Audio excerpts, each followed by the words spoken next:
우리 장로님들이 교사로 편성이 되셔서 사역을 잘 감당하고 계셔서 너무 감사합니다. 어제 저녁에 이제 한 장로님을 모시고 이렇게 가는데 장로님이 유치부 교사를 하셔요, 두 분이. 그런데 뭐가 힘드냐 그러니까 요새 힘들고 어려운 게 대표기도 시키는 거라고 그러죠. 그래서 우리 옆에 있던 아내가 기도를 가르쳐 드렸어요. 하나님 사랑해요. 예배를 잘 드릴게 해주세요. 60 넘고 70 다신 장로님이 이제 그분한테 이렇게 하라고 하니까 그랬더니 장로님 하신 말씀이 그 기도 들으면 옆에 있는 장로가 어디 아프냐고 그럴 거라고. 그래서 여러분 사실 그래요. 어린이 용어로 유치부 아이들로 수준에 맞춰서 하나님 사랑해요, 감사해요 뭐 이렇게 하면 아이들한테는 수준이 맞지만 60, 70 먹으신 장로님들을 볼 때는 근지럽죠. 간지럽고 이게 어디 아픈가 이렇게 생각할 수 있어요. 그러나 우리가 눈높이를 낮춰야죠. 낮춰서 기도하고 같은 예배자로 서서 예배 드리고 부설려서 기도하셔야죠. 근데 여러분 우리 힘 가지고 노력 가지고는 안 됩니다. 우리 힘 가지고 노력 가지고 안 되고 성령님이 도우셔야 됩니다. 그분이 보혜사십니다. 보혜사란 뜻은 옆에서 돕는 분이란 뜻이에요. 언어상에 보면 성령님이 도우시니까 우리 장로님들을 잘 감당하실 수 있습니다. 그리고 우리 성도님들도 내 힘과 능력 가지고 세상에서 사는 게 아니고 성령님의 도우심으로 사는 것입니다. 그분이 보혜사세요. 성령의 인도 따라서 여러분 승리하는 삶을 사시기를 주님으로 축복합니다. 여러분 우리 안에는 영혼이 있고 혼이 있습니다. 우리 육체가 있습니다. 이 육체는 자기 자신을 인식합니다. 뭘 먹을까, 뭘 마실까 이런 것들 있잖아요. 뭘 이렇게 만지고 뭐 이런 것들 자기 자신을 의식하는데 이 혼은 이 세상을 의식합니다. 그래서 뭐 공부하고 뭐 철학도 배우기도 하고 뭐 영어도 배우기도 하고 그래서 많은 걸 학문을 터득하죠. 세상을 인식합니다. 혼적인 기능은. 영적인 기능은 하나님을 인식합니다. 여러분 사람이 육적인 것이나 혼적인 거 이런 것들이 만족이 된다고 해서 사람이 만족이 없습니다. 영혼의 갈증, 영혼의 만족이 되지 않으면 세상의 그 무엇으로도 만족을 얻을 수 없습니다. 하나님을 향한 갈증, 심령이 가난 자는 복이 있나니 뭐라고 말씀했어요? 천국이 저들의 것이며 영혼에 대한 갈증, 육적인 거나 혼적인 것이 만족이 돼도 영적인 것이 해결이 안 되면 항상 공허하고 허무하고 이렇게 되는 것입니다. 오늘 읽은 본문에 보시면 이 영적 갈증 때문에 고민했던 여인, 정말 심각한 고민을 했던 여인이 예수님을 만나서 영적인 갈증이 해결된 것을 볼 수가 있습니다. 아직도 내가 배고프다. 어디서 많이 듣던 얘기죠. 아직도 내가 배고프다. 히딩크 감독이 16강 됐을 때 8강 또 4강 있잖아요. 그래서 아직도 배고프다 그랬어요. 그러니까 만족이 안 된다는 얘기잖아요. 그죠? 우리 영혼이 만족이 안 되면 만족을 얻을 수가 없어요. 어떤 것으로 만족이 없습니다. 우리가 영적이기 때문에 그렇습니다. 영적인 사람이기 때문에 그렇습니다. 그래서 오늘 읽은 이 본문 전체를 읽어야 되겠지만 우리가 너무 길어서 반만 읽었는데 영적인 이 사람이 알아야 할 사실은 무엇인가 하는 것을 이 여인을 통해서 잘 보여주고 있습니다. 영적인 사람이 알아야 할 사실은 무엇입니까? 첫 번째로 이 세상의 모든 것은 영적인 목마름을 준다고 하는 것입니다. 세상의 모든 것은 영적인 목마름을 줍니다. 예수님께서 제자들과 함께 유대에서 복음을 전하시다가 이제 북쪽으로 해가지고 갈릴리 지역을 가시게 됐는데 그때 수가성이라고 하는 사마리아 땅의 수가성이라고 하는 곳에 도착을 하셨습니다. 지도를 이렇게 보시면 지도를 보시면 어떻게 되냐면 그 밑에 쪽에 예루살렘 있죠. 거기서 쭉 올라가다가 이 갈릴리 지역으로 가다 보면 수가라고 하는 여기 중간 3분의 1쯤 밑에 보시면 올라갈 때 수가라는 지역인데 이게 사마리아 땅입니다. 예수님이 이곳에 수가성에 가셨어요. 그런데 우물 곁에 피곤해서 앉으셨어요. 여러분 예수님이 피곤해서 앉으셨어요. 몸이 피곤하셨어. 걷는데 지치신 것입니다. 예수님은 하나님이십니다. 근데 우리 구원을 위해서 인간의 모습을 입고 오셨어요. 그래서 예수님이 피곤하셔서 지치셔서 우물 곁에 앉으셨어요. 여러분 이게 얼마나 큰 우리에게 위로가 됩니까? 예수님도 인간의 모습을 입고 오셨기 때문에 피곤도 하시고 배고프시기도 하셨어요. 힘들기도 하셨어요. 육체를 입고 계시기 때문에. 그러니까 여러분과 제가 어떤 심정인지를 잘 알고 있습니다. 예수님은 하나님이시고 또 이 세상을 만드신 하나님이 내 마음을 어떻게 할까 이렇게 생각하실 텐데, 예수님은 인간의 몸을 입고 오셨기 때문에 우리하고 똑같은 아픔을 겪으셨기 때문에 여러분의 마음을 잘 이해하고 알고 계십니다. 피곤하셔서 예수님이 우물 곁에 앉으셨는데 사실은 이 한 여자를 기다리고 계셨습니다. 만나기 원해서 기다리고 계셨습니다. 그때 이 한 여자가 물동이를 이고 왔습니다. 이 여자는 어떤 여자냐? 이 수가성 지역에 소문난 유명한 성적으로 물랑한 여자였습니다. 남편이 5명이 바뀌었어요. 그리고 지금 6번째인데 동거하고 있어요. 근데 조만간에 이 남자도 이제 갈아치울 판이에요. 그렇게 음란한 여자예요. 왜 이럴까요? 육적으로는 자기가 이성으로 만족을 얻으려고 했는데 만족을 얻을 수가 없어서 이제 또 한 남자를 이제 같이 데리고 사는데 이 남자하고도 만족이 없는 거예요. 그래서 이 여자가 영적 갈등을 해결하지 못하고 고민한 거예요. 그러다가 이제 우물가에 온 것입니다. 왔는데 예수님을 만난 것입니다. 예수님이 제일 먼저 이 여자에게 뭐라고 말씀하십니까? 전도부터 하시지 않으셨어요.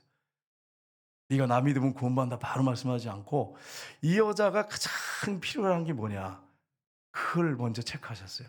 그리고서 여자한테 말을 걸기 시작합니다. 원래 유대인하고 사마리아 사람은 상종하지 않았습니다. 왜냐하면 사마리아 사람들은 혼혈족이에요. 혼혈민족이에요. 이방인과 유대인이 혼혈이 됐어요. 그러니까 짐승처럼 여기는 거예요. 여러분, 우리나라 사람이 이렇게 예를 들어서 지금은 이게 많이 이게 바뀌었는데, 우리나라가 예전에 뭐 흑인들하고 결혼하고 이래가지고 아이를 낳으면 완전히 뭐 이상 짐승 보듯 했잖아요. 2000년 전인데 생각해 보세요. 얼마나 심각했겠나. 그러니까 짐승처럼 여기고 원수처럼 지냈단 말이에요. 근데 예수님이 우물가에 이제 있다가 사마리아 여자에게, 원수지간이잖아요. 근데 여자야, 나에게 물을 좀 달라 이렇게 말씀하세요. 그러니까 여자가 아주 까칠합니다. 아주 싸납게 얘기를 합니다. 뭐라고 얘기합니까? 당신은 유대인으로서 어떻게 사마리아의 여자인 나에게 물을 달라고 하십니까? 아주 까칠하게 이렇게 얘기를 했어요. 그때 예수님이 이렇게 말씀하십니다. 물을 달라고 하면 미안한데 너무 목말라서 물을 좀 달라고 이렇게 하셔야 되잖아요. 근데 이상하게 다른 말씀을 하세요. 이 여자를 영적인 깊은 세계로 인도하고 계시는 것을 우리가 볼 수 있습니다. 그래서 오늘 본문에 10절에 보시면 이렇게 되어 있습니다. 10절 말씀 같이 읽겠습니다. 예수께서 대답하여 이르시되 내가 만일 하나님의 선물과 또 내게 물을 좀 달라 하는 이가 누구인 줄 알았더라면 내가 그에게 구하였을 것이요 그가 생수를 내게 주었으리라. 아멘. 네가 하나님이 주신 선물과 내가 누구인지, 쉽게 말하면 제가 해석하는 거예요. 내가 누군지 알았다면, 예수님 메시아시잖아요. 뒤에 이제 밝히시잖아요. 그랬다면 네가 오히려 나한테 생수를 구하였을 것이다. 이렇게 말씀합니다. 그래서 영적인 것으로 점점 이끌고 계시는 예수님의 모습을 우리가 볼 수 있습니다. 여러분, 세상의 것들은 우리의 육직을 만족을 시킬 수가 없어요. 이 여자가 물을 길러 왔지만, 이 물을 목말라서 물이 필요하기 때문에 생존하기 위해서 물을 길러 왔지만, 사실은 이 여성의 깊은 내면의 속에 영혼이 너무나 목말라 있었어요. 자기가 뭔지를 모르겠지만 영혼의 이 목마름, 이걸 해결이 안 됐어요. 이게 너무 힘드니까 자꾸 이 남자 저 남자를 찾았던 것입니다. 그래서 이게 너무 목말랐던 거예요. 영혼이 목말랐던 거예요. 육적인 물을 이거 필요하지만 더 중요한 것은 그 속에 있는 영혼의 목마름이었던 것입니다. 근데 이게 뭔지도 잘 모르는 거예요, 이 여자는. 그래서 예수님을 만난 것입니다. 근데 예수님이 네가 나한테 오히려 구했을 것이다. 내가 누군지 알았다면 이렇게 말씀하신 것입니다. 여러분, 성경에 요한일서 2장 16절을 보시면 이렇게 말씀합니다. 이는 세상에 있는 모든 것이 육신의 정욕과 안목의 정욕과 이생의 자랑이니 다 아버지께로부터 온 것이 아니요 세상으로부터 온 것이라. 아멘. 세상에 있는 모든 것들을 세 가지로, 문장으로 딱 정리하면 육신의 정욕과 안목의 정욕과 이생의 자랑이 이게 다다. 세상의 것들은. 여러분, 그렇습니다. 세상의 것들은 우리의 진정한 만족을 주지 못합니다. 제가 여러분한테 질문하면 한 번도 손을 못 들 거예요. 여러분이 지금 추구하는 것들이 여러분에게 만족을 주십니까? 그러면 아무도 손을 못 들 거예요. 세상의 것들은 여러분에게 만족을 주지 못합니다. 이제 여러분 착각하시면 안 돼요. 세상의 것에 목표를 두고 달려가면 후회합니다. 반드시 여러분 그것 때문에 영적인 목마름에 빠져서 더 갈등하고 더 힘들어하고 고지에 올라갔는데 허무해. 허전하면 이건 감당이 안 되는 거예요. 목표로 있으면 그냥 뛰어라고 가니까 그나마 목표가 있으니까 뛰어라도 가는데 거기 도달했는데 그게 나한테 허무를 줘버리면 무너져 버립니다. 완전히 인생이 무너져 버려요. 그런 사람들 많잖아요. 목표를 향해서 쉬지 않고 달렸는데 딱 도달했는데 와서 정상에 보니까 아무것도 아니야. 그래서 무너지는 인생들이 얼마나 많습니까? 세상의 것들은 그래요. 솔로몬이요, 여러분 아시지만 가장 부자였어요. 그가 마시는 그릇은 다 금그릇, 그가 마시는 잔도 다 금 잔이었어요. 상하궁에다가 막 음식이 산의 진미를 이루고 은금보석이 막 넘쳐나서 돌처럼 여겼다고 성경이 되어 있어요. 돌처럼. 여러분 우리도 이렇게 좀 살면 얼마나 좋을까요? 막 금이 돌처럼. 이렇게 살면 얼마나 행복할까요, 목사님? 여러분 천국 가시면 그 천국 도로 포장이 다 금이에요. 그리고 벽체가 다이아몬드야. 건물 벽체가 다이아몬드야. 천국에 가면 그렇게 됩니다. 그러니까 여러분 이 땅에서 세상의 물질적인 걸 막 추구하고 그것에 목표를 두고 달리지 마세요. 다 후회합니다. 돌아가실 때 여러분 누가 여러분 손에 뭐 금을 쥐고 갑니까? 다이아몬드를 쥐고 간 속에 들어갑니까? 다 빈손으로 이러고 죽잖아요. 빈손으로 왔다 빈손으로 죽잖아요. 그게 인생입니다. 정리하면. 그러니까 솔로몬이 나온 노년에 다 누릴 거 누렸어요. 1000명의 아내를 거느렸어요. 1000명의 왕이니까 1000명의 아내를 막 어떤 그 정략적으로 결혼을 해가지고 1000명의 아내를 뒀어요. 근데 마지막에 뭐라고 하고 노년에 헛되고 헛되니 성경에 말씀했어요. 전도서 1장 2절을 보세요. 그가 노년에 쓴 책이죠. 전도서 1장 2절 같이 읽겠습니다. 전도자가 이르되 헛되고 헛되니 모든 것이 헛되도다. 아멘. 한마디로 약하면 허망하도다. 세상의 것들 다 누려봤다. 할 거 다 해봤다. 다 허망하다. 허무하다. 이렇게 딱 정의했어요. 여러분 가수 중에 이 박진영 씨가 계시는데 이분이 20살 때 지금으로부터 30년 전입니다. 1990년. 그때 세 가지 목표를 정했어요. 첫 번째 뭐냐? 20억을 버는 것입니다. 왜냐하면 그 당시에 지금은 달라졌어요. 20억이면 은행에다 20억을 넣고 평생 먹고 살 수 있었다는 거예요. 그 당시에 기준으로. 그 20억을 목표로 정했어요. 두 번째, 자기가 작곡하고 안무한 곡이 미국의 빌보드 차트에 올라가는 거예요. 세 번째가 뭐냐? 예쁜 여자들하고 놀면서 결혼하는 거예요.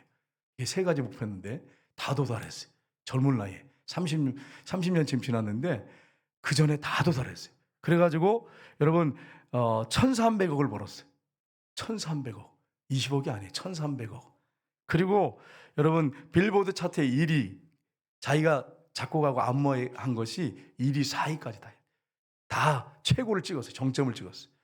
거기다가 예쁜 여자들하고 자기가 고백에 놀아볼 것은 다 놀아봤다는 거예요. 난 정말 놀 만큼 놀았다 이렇게 고백을 했어요. 근데 문제는 뭐냐? 딱 그렇게 도달했는데 내 마음의 이 공허 채워지지 않았다 이렇게 얘기해요. 그리고 뭐라고 얘기하느냐? 내 꿈은 잘못된 꿈이었다 이렇게 얘기했어요. 이 사람은 도달했으니까 딱 다 도달했었다. 젊은 나이에. 딱 보니까 다 허무하고 다 쓸데없는 꿈이었고 내 마음의 공허 이거 어떻게 할 수가 없다. 그래서 이스라엘에 가서 3년 동안을 이스라엘을 다니면서 성지순례하고 그러면서 성경 공부해가지고 예수님을 만났다고 본인이 유튜브에 간증을 하고 있어요. 그 노래도 작곡했잖아요. 그래가지고 뭐 젊은 나이부터 여자들하고 노는 거 돈으로 술 먹고 놀아도 즐기고 막 이러다가 이 머리 하얗게 분장을 해가지고 노래 나오면서 난 놀아볼 거 다 놀아봤어 이러면서 그러면서 뭐냐고 결국 허무 공허 뭐 이렇게 얘기하잖아요. 이 인생이 그런 거예요, 여러분. 여러분 그 농구 선수 우리나라의 서장훈 2m 5cm죠. 2m 5cm. 그 어릴 때 목표가 뭐냐면 돈을 가장 많은 버는 거랬대요. 그래서 막 우리나라 최고의 농구 선수잖아요. 그래가지고 얼마를 버느냐? 700억을 벌었는데 그가 무슨 고백을 했냐면 돈이 행복을 주지 못했다 이렇게 고백을 했어요. 700억을 벌었는데 돈이 행복을 주지 못했다고 이렇게 고백했어요. 세상의 것들은 눈에 보이는 육적인 것들은 우리의 영적인 그 갈증을 해결하지 못합니다. 허무하고 다 공허한 거예요. 이걸 여러분이 정말 이렇게 다 정점을 찍었던 사람들이 다 고백인가 사실이라면 우리는 믿어야죠. 그러니까 여러분 근데 보세요. 그럼에도 불구하고 그걸 놓고 정해가지고 목숨을 걸고 밤낮 쉬지 않고 달리고 있는 어리석은 인생들이 세상에 얼마나 많습니까? 혹시 요나는 아닌지. 요나 성경에 요나서가 있잖아요. 요나 하나인지 모르겠어요. 한번 점검을 해보셔야 돼. 나는 아닌지 점검해 보십시오. 여러분, 찬송가 가사 중에 뭐가 있습니까? 내 마음이 아플 적에 큰 위로 되시며 나 외로울 때 좋은 친구라 주는 저 산 밑에 백합 빛나는 새벽별 이 땅 위에 비길 것이 없도다. 여러분, 정말 내 마음이 아플 때, 영혼의 갈증, 외로울 때 우리의 진정한 만족, 영혼의 만족을 채울 수 있는 분은 누구밖에 없습니까? 예수님밖에 없는 거예요. 예수님밖에 없는 거예요. 그래서 우리가 주님 바라보고 신앙생활하고 또 영성일기 쓰고 이렇게 하는 거예요. 주님만 바라보며 사는 거예요. 주님은 정말 우리에게 만족을 주십니다. 근데 여러분, 우리가 악과 죄성이 있기 때문에 자꾸 알면서도 자꾸 세상을 향해 나가려고 그래요. 실패를 수없이 하고 그리고 도달하고 내가 취해봐도 만족을 못 느꼈으면서도 계속 가려고 그래요. 우리 육이 있기 때문에 그래요. 근데 분명하잖아요. 육의 만족은 영혼의 갈급함을 채울 수 없다고. 왜 이렇게 내가 우울하지? 뭐 어려운 것도 없는데 왜 우울하지? 영혼의 갈증이에요. 영혼의 갈증. 영혼의 만족이 없어서 그래요.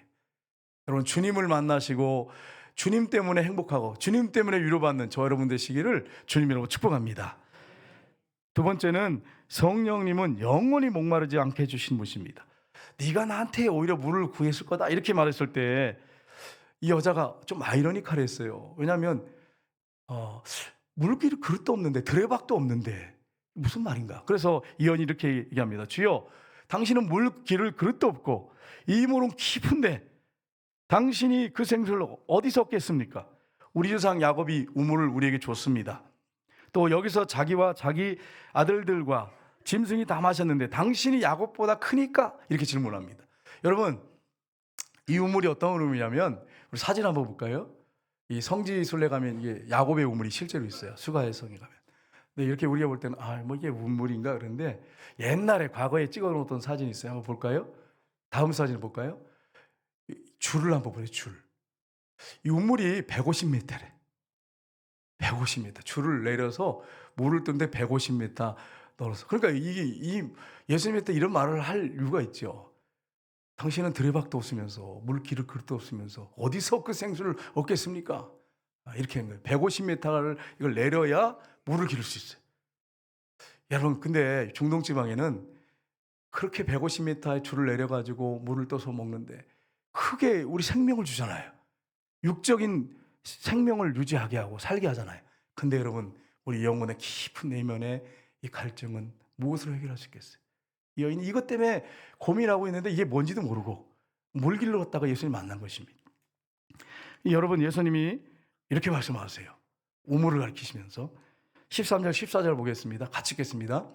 예수께서 대답하여 이르시되 이 물을 마시는 자마다 다시 목마르느니와 내가 주는 물을 마시는 자는 영원히 목마르지 아니하리니 내가 주는 물은 그 속에서 영생하도록 솟아나는 샘물이 되리라. 아멘.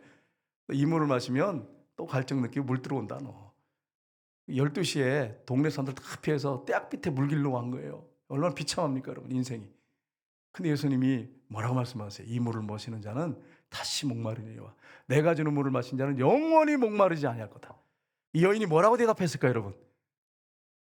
뭐라고 대답했을까요? 오늘 본문 나오잖아요. 예. 그런 물이 있다면 나한테 주세요.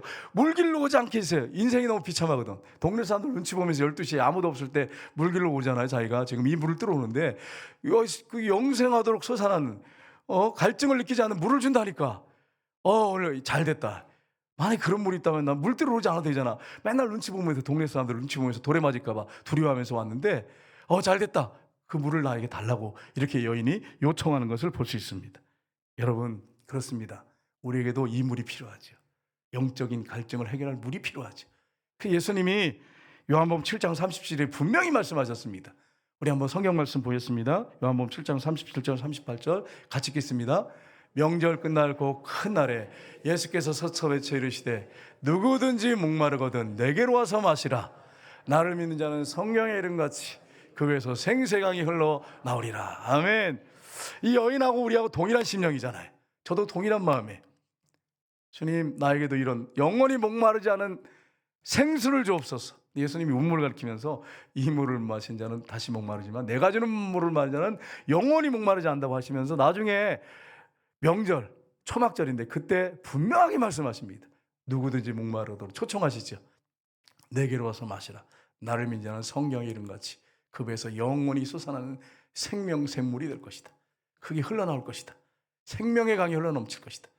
여러분, 오늘 이 아침에 우리 주님이 주님을 믿는 여러분에게 성령을 부어주시는 귀한 아침이 되시기를 주님으로 축복합니다. 그러면 여러분 영원히 만족하는 거예요. 성령 충만을 우리에게 구해야 돼요. 여러분, 이 영적인 갈증이 먼저 해결돼야 됩니다. 근데 우리는 어떻게 생각하냐면 현실에 부딪혀서 현실만 자꾸 찾아요. 예를 들어서 재정적인 문제예요. 카드 계속 긁고 있다든지 아니면 지금 돈이 들어올 데가 없어. 아무리 생각해봐도. 그런 게 얼마나 절망적입니까? 얼마나 힘드시겠어요. 충분히 이해합니다. 그러면 그 돈이 여러분 많아지면 풍족하면 여러분 행복할까요?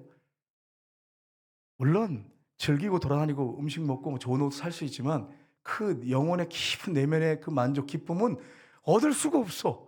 그게 문제예요. 얻을 수가 없어.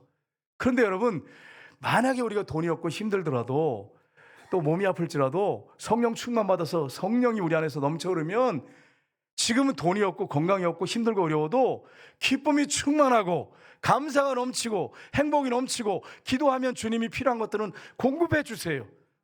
믿지 않는 자들이 의식주 문제 고민하는 거지 믿는 자가 고민할 일이 아니라고 주님 말씀하시잖아요. 먼저 구할 게 뭔지를 모르는 거야. 그러니까 육적인 것만 맘나 구하고 있어요. 그거가 만족이 안 될 건데 내 영혼의 깊은 만족을 해결하지 못하는데 그것만 구하고 있는 거예요. 그러니 여러분 괴로운 거예요. 인생이 괴로운 거예요.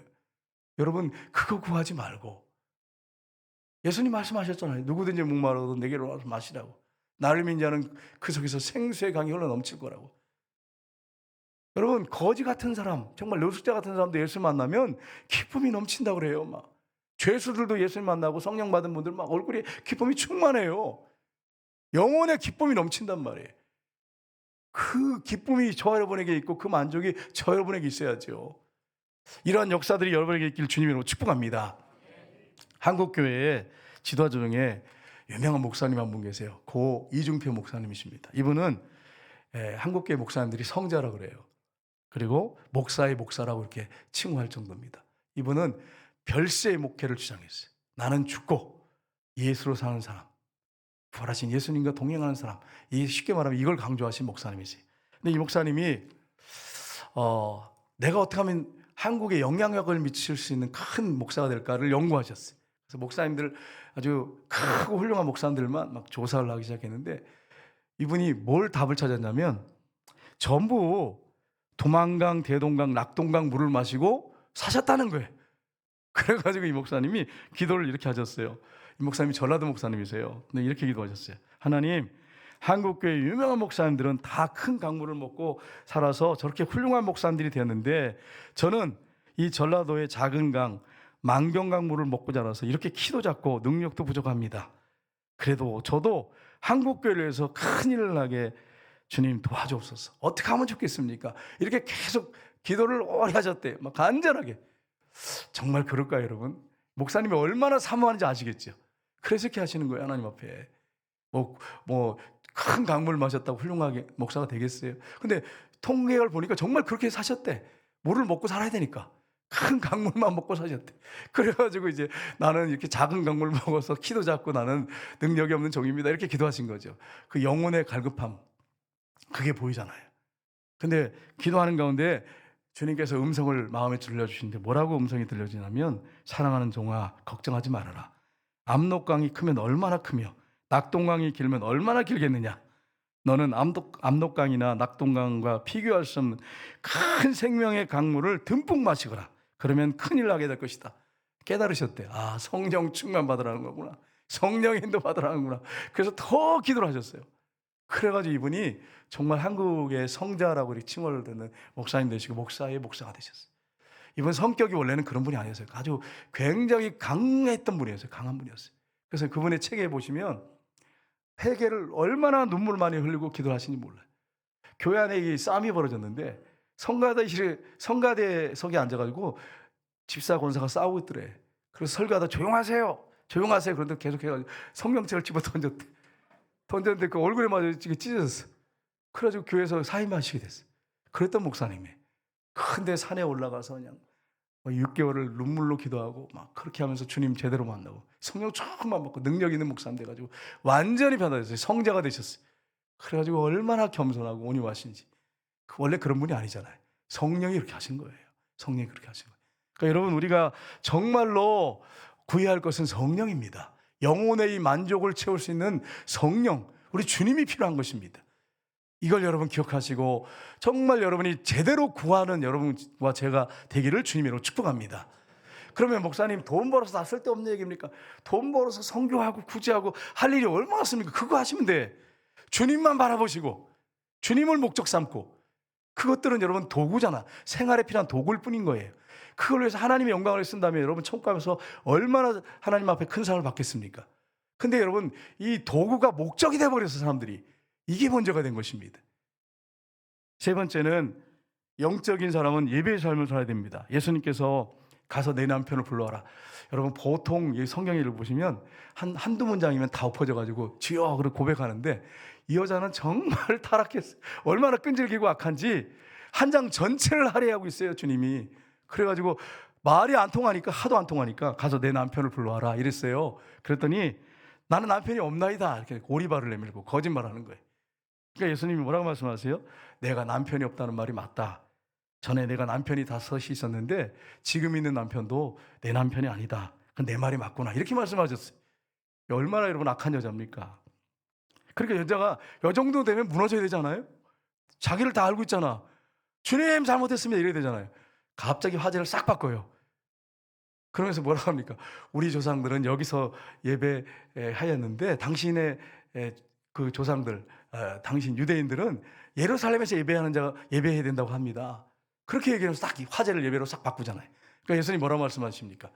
여기서도 말고 예루살렘에서도 말고 참으로 하나님께 예배할 때가 오나니, 이러면서 확 화제를 주님이 또 바꾸셨어요. 그러면서 영적인 예배로 딱 연결시키십니다. 그래서 오늘 본문에 보시면 요한복음 4장 23절 24절 보겠습니다. 아버지께 참되게 예배하는 자들은 영과 진리로 예배할 때가 오나니 곧 이때라. 아버지께서는 자기에게 이렇게 예배하는 자들을 찾으시느니라. 하나님은 영이시니 예배하는 자가 영과 진리로 예배할지니라. 아멘. 여기서 영과 진리란 말은 성령으로 거듭난 영을 얘기하고요, 진리는 예수 그리스도를 말합니다. 성령으로 거듭난 영이 성령으로 예수님을 통해서 예배할 때가 온다. 지금이 그때다. 그렇게 말씀하십니다. 하나님은 예배하는 자를 찾으십니다. 여러분, 예배하는 자를 찾아요. 주일날 와서 예배 드리는 거, 예배하는 자를 찾으십니다. 우리 한번 읽어보겠습니다. 큰 소리로 한번 띄워주세요. 예, 이게 임동준 목사님이 하신 말씀이에요. 우리 가슴에 손을 한번 대십시오. 가슴에 손을 대고, 나는 크리스찬, 주일 인생 예배자입니다. 나는 크리스찬, 주일 인생 예배자입니다. 나는 크리스찬, 주일 인생 예배자입니다. 그렇습니다, 여러분. 우리 크리스찬은 주일 인생 예배자입니다. 같이 모여서 예배할 때 우리 정체성을 확인하는 거예요. 내가 정말 주님의 자녀구나. 하나님 백성이구나. 그래서 여러분, 주일날 모여서 예배드려야 돼요. 성수지를 하셔야 돼요. 온전히 주를 지키셔야 돼요. 우리는 예배자입니다. 예배자. 하나님 앞에. 이걸 놓치시지 마시기를 주님으로 축복합니다. 그러니까 주일날 예배드리고 수예배드리고 새벽기드리고 금요 심야기도 드리고 예배자로 삽니다. 근데 또 한 가지가 있습니다. 생활의 예배자예요. 우리는 성경이 뭐라고 말씀했어요? 고린도전서 6장 19절 20절 보겠습니다. 너희 몸은 너희가 하나님께로부터 받은 바 너희 가운데 계신 성령의 전인 줄 알지 못하느냐. 너희는 너희 자신의 것이 아니라 값으로 산 것이 되었으니 그러니 너희 몸으로 하나님께 영광을 돌리라. 아멘. 우리는 성령의 전이에요. 성령이 우리 안에 계세요. 피값으로, 예수님이 십자가에서 흘리신 그 피값으로 주고 여러분과 저를 사셔서 하나님 자녀가 되게 했어요. 그런즉 몸으로 어떻게 하라고요? 하나님께 영광을 돌려라 했어요. 우리가 한 주간 동안 월요일부터 이제 성전문을 닫고 나가서 한 주간 동안 다음 줄까지 예배자로 삽니다. 삶으로 예배입니다. 어떤 게 예배인데요, 목사님? 우리가 길을 걸어갈 때 찬양하는 거 예배. 방언 기도하고 또 기도하고 또 기도하고 이게 예배. 성경 묵상하고 큐티하고 동행일기 쓰는 게 예배예요. 왜냐하면 주님 앞에 늘 내가 서 있는가, 예수님 바라보면서. 그게 예배예요. 그리고 또 어떤 게 예배입니까? 구제하는 거 예배. 중요한 게 있습니다. 놓치지 말할 게 있습니다. 무엇을 하든지 죽게 하듯이, 무엇을 하든지 하나님이 이걸 기뻐하실까 이 일을 하면 그거를 체크하시면서 여러분이 살면 그게 예배예요. 그게 삶의 예배예요. 자녀들 대하든 직장에 가서 어떤 일을 하든지 이렇게 하면 하나님이 기뻐하실까? 어떻게 하면 하나님이 기뻐하실까? 그걸 늘 고민하면서 기뻐하는 일을 선택해서 하는 거, 그게 예배입니다. 여러분, 어떤 분들 얘기 들어보니까 커피 한 잔 좀 갖고 와 이렇게 얘기했더니 가가지고 침 뱉어갖고 밉다고 그래가지고 타가지고 갖다 줬대요. 싫어해요, 여러분. 뭐 그렇게 하는 세인데, 여러분 예수님 믿으면 어떻게 될까요? 내가 어떻게 이분을 죽게 하듯이 어떻게 하면 하나님이 내가 이렇게 섬기면 기뻐하실까? 그리고 정성을 다해서 기도하는 마음으로 이 잔을 마시는 분 예수 믿게 해주세요. 정성을 다해가지고 커피를 타다 주면 그게 예배예요. 그게 다른 게 예배가 아니라 하나님 앞에 사는 거, 하나님을 기쁘시게 해드리는 거, 그게 예배예요. 우리 아내를 어떻게 하면 내가 기쁘게 할까? 하나님 앞에 우리가 그렇게 하는 거 필요하죠. 아내도 스트레스 받고 하니까. 그렇지만 어떻게 하면 하나님이 내가 아내에게한테 어떻게 하면 하나님 기뻐하실까를 생각해 보세요. 우리 남성들이 좀 깨져야 될 게 있어요. 유교 문화에서 깨질 부분이 있어요. 내가 우리 아내를 어떻게 대하면 하나님 기뻐하실까? 내가 우리 남편한테 어떻게 하면 하나님 기뻐하실까? 3식이네 2식이네 그러면서 그냥 직장 그리고 막 2개월 만에 3개월 만에 마음이 확 돌변해가지고 돈 벌을 때는 그렇게 그냥 잘 해주더니 알아서 챙겨 먹으라 그러고 막 그래. 다른 사람 남편들은 다 알아서 먹는다. 당신은 뭐 하는 사람이냐 그러면서 이렇게 이게 해야 되는 건가? 한번 점검을 해보세요. 생각해 보세요. 어떻게 하면 하나님이 기뻐하실까? 우리 남편을 어떻게 섬길 때 기뻐하실까? 우리 아내한테 내가 어떻게 하면 기뻐하실까? 이걸 여러분 질문해 보시면 답이 나오잖아요. 그게 예배예요. 밥을 하는 것도 예배야. 설거지하는 것도 예배야. 찬양을 틀어놓고 주님 내가 어떻게 하면 주님이 기쁘시게 될까요? 기도하면서 설거지하는 그게 예배예요. 다른 게 예배가 아니라 그게 삶의 예배. 직장에 사람 만날 때 어떻게 하면 내가 이 사람을 어떻게 섬길 때 하나님 기뻐하실까? 그게 예배예요. 그게 예배예요. 여러분 이렇게 실천할 때 하나님 기뻐하십니다. 하나님 받으시는 삶의 예배입니다. 여러분 한 주간 동안 그렇게 여러분 잘 섬기셔서 그렇게 여러분 하나님을 기쁘시게 해드려서 삶의 예배가 따라오는 저 여러분 되시기를 주님 이름으로 축복합니다.